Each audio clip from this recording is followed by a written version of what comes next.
आप जमीन की लड़ाई जमीन पे लड़ेंगे। अच्छा। देखो, हम विपक्ष है, विपक्ष का काम है, सत्ता अगर कुछ भी असंवैधानिक करेगी तो हम उसका मुंह तोड़ जवाब जमीन पे देंगे। और हमने सुना है कि अगर संसद या विधानसभा आवारा हो जाए तो सड़कें आवारा नहीं रहनी चाहिए, इसलिए हमने तय किया है। मैंने आज ही मुख्यमंत्री जी को संदेश भेजा है कि अगर आपको ये गलतफहमी हो कि इस समाज का कोई सुरक्षा कवच नहीं है तो ये गलतफहमी दूर रखना। अभी भीम आर्मी आजाद समाज पार्टी है, बहुत सारे लोग समझौता कर सकते हैं, लेकिन भीम आर्मी आजाद समाज पार्टी हक की लड़ाई को मैदान में लड़ेगी।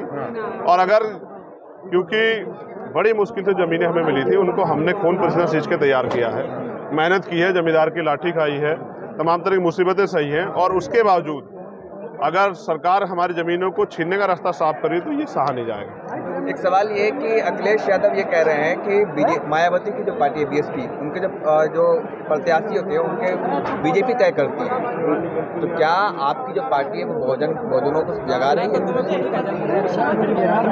ये इतना नकली सवाल आज तक मैंने सुना नहीं। नहीं, वो कह रहे नहीं, आपने मुझसे क्या सवाल किया? कोई क्या कह रहा है उससे अलग मुझसे क्या सवाल कर रहे हैं, बताइए। आप ये बताइए, आप बड़े गुस्से में दिखे आज। आप कह रहे थे योगी अगर उंगली दिखा के बात कर रहे हैं, मैं अगर होता तो वहाँ पे मैं भी उंगली दिखाता।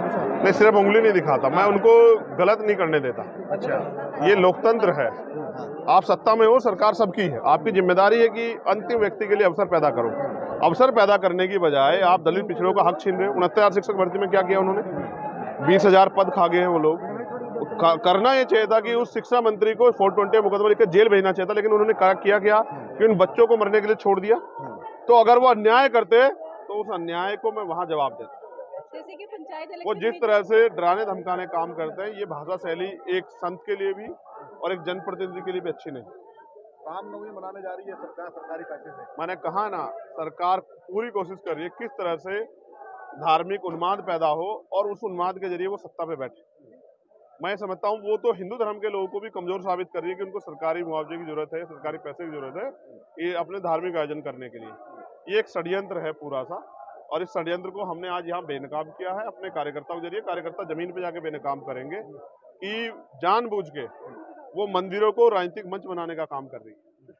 उन्होंने कहा कि वो आएंगे, हमारे जनप्रतिनिधि आएंगे, वहां मुख्य अतिथि होंगे। आप ये सोचो, मंदिर से धर्म का काम होता है, मस्जिद से धर्म का काम होता है, अगर वहां जनप्रतिनिधि आके अपनी पार्टी के प्रति स्पीच करेंगे तो इससे क्या उस मंदिर में एक ही पार्टी के लोग जाते?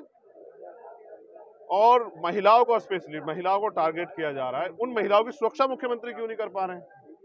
मैं तो तब ये मानता कि मुख्यमंत्री उत्तर प्रदेश में, वो कहते हैं 0 टॉलरेंस नीति है, तो इतना जो अन्याय हो रहा है हाथरस में क्यों नहीं न्याय दिला पाए मुख्यमंत्री? क्यों इतनी कमजोर पैरवी की?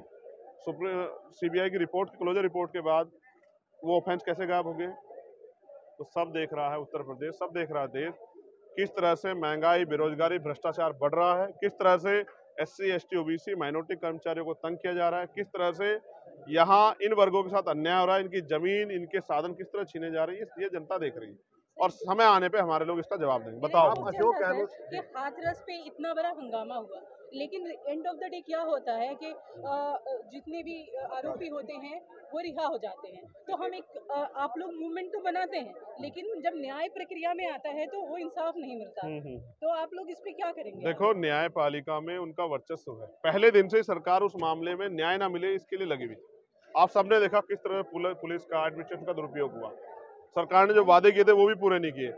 सरकार को पहले से कैसे पता था कि फैसला उनके पक्ष में आएगा?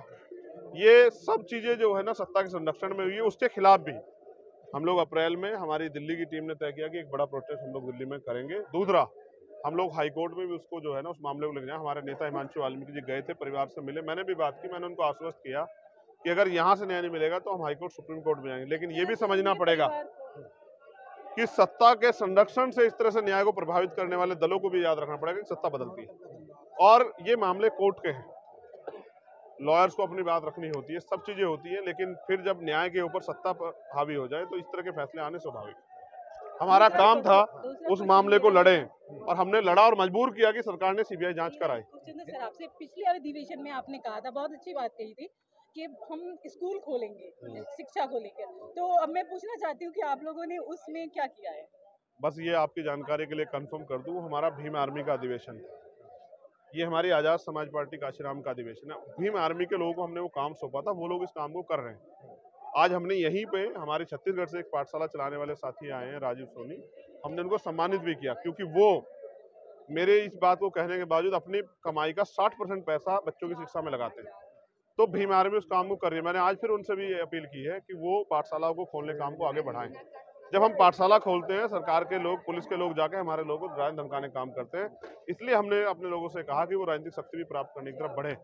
अगर पुरानी पेंशन बहाल करानी है, प्रमोशन में रिजर्वेशन चाहिए, अपनी जमीन बचानी है, अपना घर बचाना है, अपने रोजगार बचाने हैं, आरक्षण बचाना है, संविधान बचाना है, तो अब आपको आजाद समाज पार्टी कांशीराम को ताकत देनी पड़ेगी क्योंकि आजाद समाज पार्टी कांशीराम स्वतंत्र रूप से इस लड़ाई को बहुजन समाज की लड़ सकती है। लिंचिंग का दौर फिर शुरू हो गया है। मैंने कहा, झारखंड की सरकार ने कहा था मॉब लिंचिंग में कानून बनाएंगे, नहीं बनाया। मैंने जो नॉन बीजेपी सरकार है उनको भी कहा बिहार जाके मॉब लिंचिंग कानून बनाओ, वे तो नहीं बना पा रहे हैं।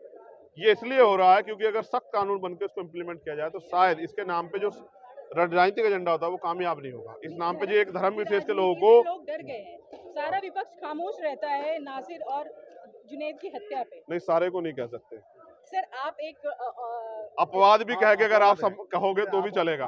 हमने पूरे हरियाणा में प्रोटेस्ट कराया, पूरे राजस्थान में प्रोटेस्ट कराया, पूरे उत्तर प्रदेश में प्रोटेस्ट कराया और पूरे उत्तराखंड में, तब जाके मुख्यमंत्री जागे। लेकिन मैं आपसे ये भी कहना चाहता हूँ कि मीडिया के लोगों को भी ध्यान रखना चाहिए कि वहाँ सरकार किनकी है। अगर उनकी सरकार में भी मुसलमानों की इस तरह खाल खींची जाएगी तो उनको भी जवाब देना चाहिए कि वो सरकारें किनका काम कर रही है। उससे भी ज्यादा अत्याचार दलितों पे वहां होता है। आज ही के दिन जितेंद्र मेघवाल की मूछें रखने पे हत्या हुई थी उसी राजस्थान पे, और मैं जब वहां गया तो मुझे अरेस्ट किया गया था एयरपोर्ट पे। मैं जब एक और जो है एक बच्चे ने पानी पीने पे जिसकी हत्या की गई, जब मैं उसके घर मिलने गया तो मुझे 4 बार अरेस्ट किया गया। वहां की सरकारों को भी देखना चाहिए कि दिल्ली में रोने से कुछ नहीं होगा कि भाई संविधान का हनन हो रहा है। आपकी सरकार है, आप भी हनन कर रहे हो, तो दलितों को, पिछड़ों को, आदिवासियों को, मुसलमानों को, सिखों को, जैनों को, सब जगह अन्याय सहना पड़ रहा है। तो उनको अपनी लड़ाई लड़ने के लिए अपने दलों को मजबूत करना चाहिए। उनको बैसाखियों का सहारा छोड़ना पड़ेगा, किराए के मकान छोड़ने पड़ेंगे, आजाद समाज पार्टी कांशीराम के साथ जुड़े, उसको ताकत दे और खुद ताकतवर हो।